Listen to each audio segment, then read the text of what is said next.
یہ بڑی عجیب بات ہے کہ رانا ثناء اللہ کا جواب عمران خان سے مذاکرات کے معاملے میں وزیر اطلاعات اس بیان کو تسلیم نہیں کر رہے اور وہ رانا ثناء اللہ سے بعض سوالات کر رہے ہیں۔ لیکن پہلا سوال تو یہ ہے، عطا اللہ تاڑر کس کے نمائندے ہیں اور رانا ثناء اللہ کس کو ریپرزینٹ کر رہے ہیں؟ رانا ثناء اللہ صاحب نے یہ مذاکرات کی بات کس کے بیاہ پر کہی ہے، اور کیا یہ مسلم لیگ کے اندر کی لڑائی ہے جو اب تک دبی ہوئی تھی؟ اس سے تو لگتا ہے کہ میاں محمد نواز شریف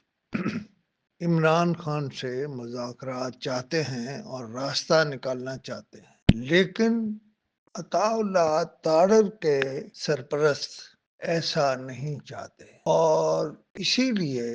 جناب فیصل واڈا نے بھی رانا ثناء اللہ کو ہدف تنقید بنایا ہے۔ بہرحال یہ ایک بہت بڑا سوال ہے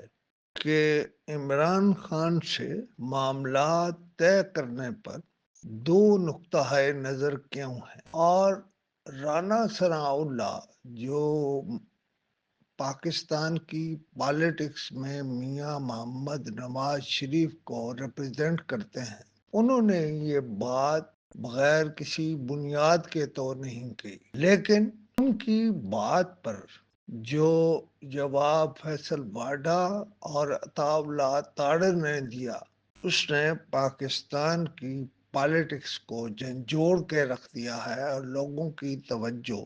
اس طرف موڑ دی ہے کہ مسلم لیگ کے اندر بھی عمران کے معاملے میں کم از کم دو نقطہ نظر موجود ہیں۔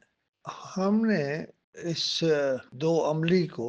اجاگر اس لیے کیا ہے کہ ہم یہ جاننا چاہتے ہیں کہ میاں محمد نواز شریف کی چلے گی یا دوسری طرف کسی اور کی چلے گی۔ محترمہ مریم نواز نے جو جہاز خریدا، اس پر یہ موقع بھی آ رہا ہے کہ ایک طرف پوری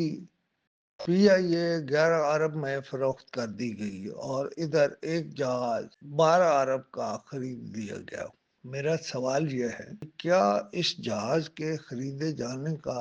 پی آئی اے کی نیلامی سے کوئی تعلق ہے، اور کیا مریم نواز نے یہ جہاز اپنے والد کی مرضی کے بغیر خریدا ہے، یا والد کے علاوہ کچھ اور لوگ بھی ہیں جو حکومتی معاملات میں دخل اندازی کرتے ہیں؟ کیونکہ بعض لوگوں نے اپنے ویلاگز میں کہا کہ محترمہ مریم نواز کو جہاز خریدنے پر جھاڑ پڑی ہے یا ناپسندیدگی کا اظہار کیا ہے۔ ابتدائی طور پر ہم یہ سمجھتے ہیں کہ یہ کوئی ایسی لڑائی سامنے آئی ہے جو شاید اب تک لوگوں کے علم میں نہیں تھی، اور